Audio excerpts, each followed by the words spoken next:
Hello and welcome back to my channel Limitless Maratha. Today we are reviewing the Hyundai i20.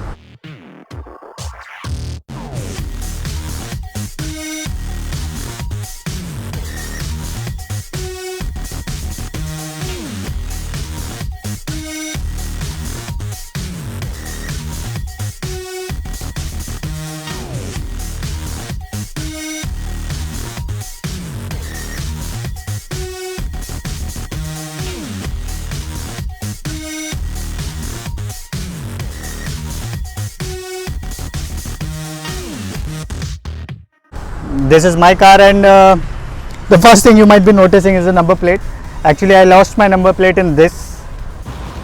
If you don't have a slightest idea that what exactly the depth is, then never put your car inside.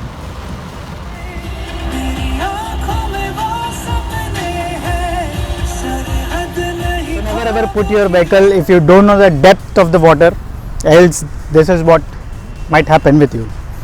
Okay, this is my car and she's 4+ years, and I'll be telling about my experience about this car, my ownership experience, what are the problems that I have faced with her, and what is the maintenance cost, and how was my experience. Now she has been driven almost like 94,000 kilometers. Before going to my experience, let us go to the technical specification of this car. This is Hyundai i20 sports variant. This is the second top variant which I have bought. 1.4 liter diesel CRDI engine. Okay, and diesel was my choice again. And let me correct you, I said 94,000, but she has crossed 92,000, not 94.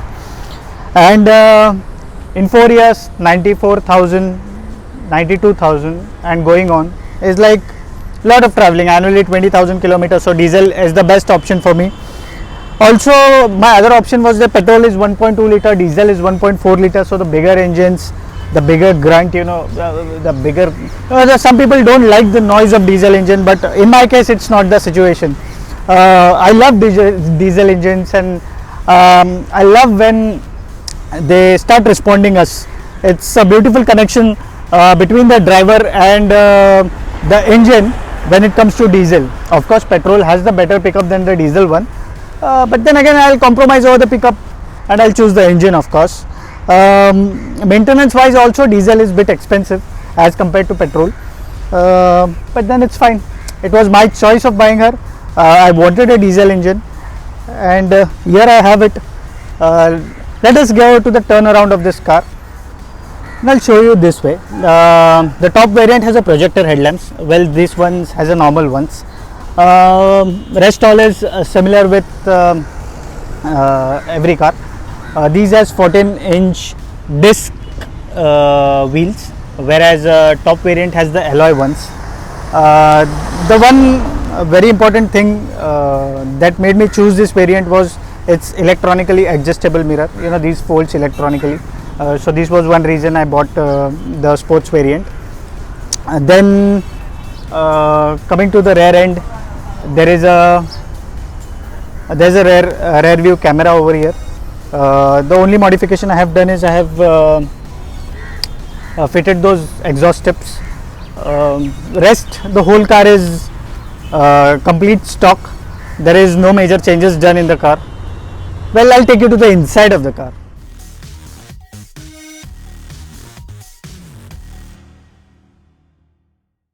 Now coming to the interior part of this car, this is the key of this car. It's not a keyless entry.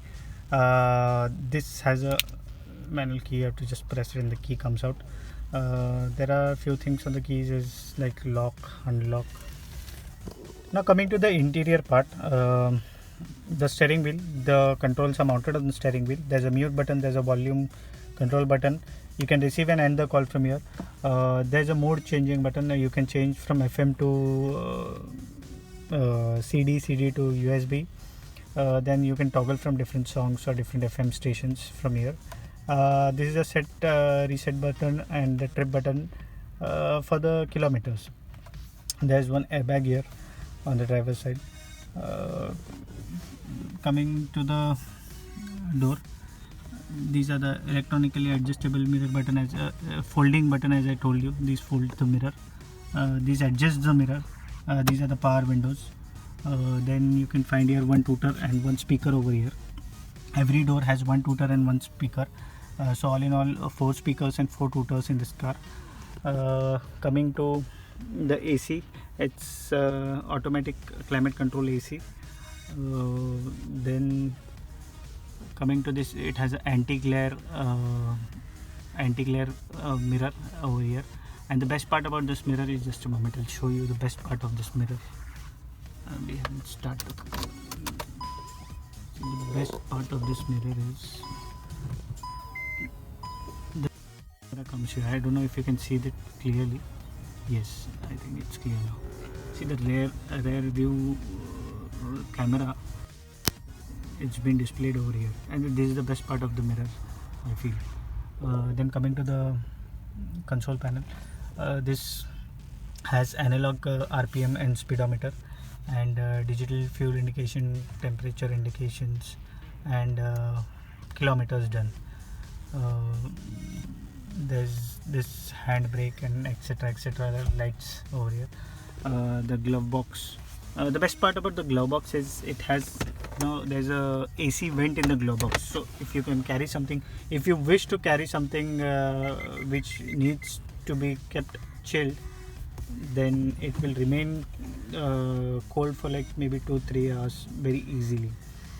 Then comes to this part. This has 2 glass holders. There's a space over here where you can keep your cell phones or anything. There's a card holder over here. You can keep your credit cards, you can keep any other cards which you wish. Coming to this part, is there's a box storage over here as well. I have kept few tissues over here, and in times also I keep hand sanitizer. Then there is also storage over here. You can keep anything, you can keep your glares or anything. I've kept few papers and there's a pen in it. And when I bought this car, let me remind you that in top variant also there were no sunroof available in this car. The reason behind not having the top variant and having a second top is there was very minor difference. Like first was the wheel. They had 16-inch alloy wheels, whereas this one has 14-inch disc wheels. Then there was a rear wiper available in top variant, which this sports variant doesn't have. Rest everything was same. There was no other difference in the top variant and this second top, the sports variant. So I thought of buying this. This car costed me around 9.5 lakhs back in 2015. And coming to the maintenance part, now first few maintenance I managed to do it in Hyundai. I'm saying managed because it is very expensive. They charge you like anything when you go to the authorized service station. After that, actually I'll tell you a bit history, that I had Indica initially, Tata Indica, and after that I had this car. So I had a regular mechanic. I used to take the car. Even today I take the car to him and we get it serviced. Regular checkups have been done. I change oil filters, diesel filter.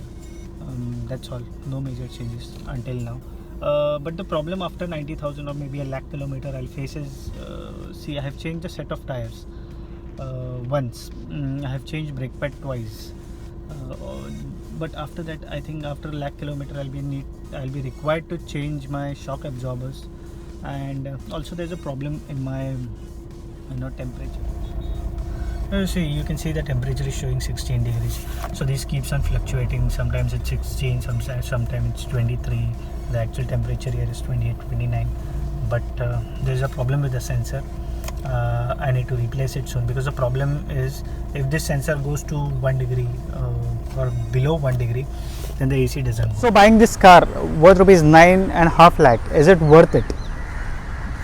So for me it is, because While making a decision of buying this car, I did test drive Ciaz, I did test drive Swift Desire, I did test drive Swift as well. But the comfort which I got in this car and the quality of material, the fiber quality, I mean, it's fabulous. There's no compromise been made. Now there's a new variant, facelift variant has been launched in 2020. Just go and check. Even I'll bring in front of you that what exactly the 2020 variant is as soon as possible. And as far as maintenance is concerned, then I feel it's a moderate maintenance. There's no much of the expense over the maintenance. Now coming to the most important part, that what is the fuel economy this car gives. As far as fuel economy is concerned, that ARAI has confirmed that it gives 22 kmpl, but to my experience, when the car is fully loaded, you're taking a trip with your family, then this car will definitely not give anything lower than 19.5 or 19 kmpl. This is my experience for a diesel variant.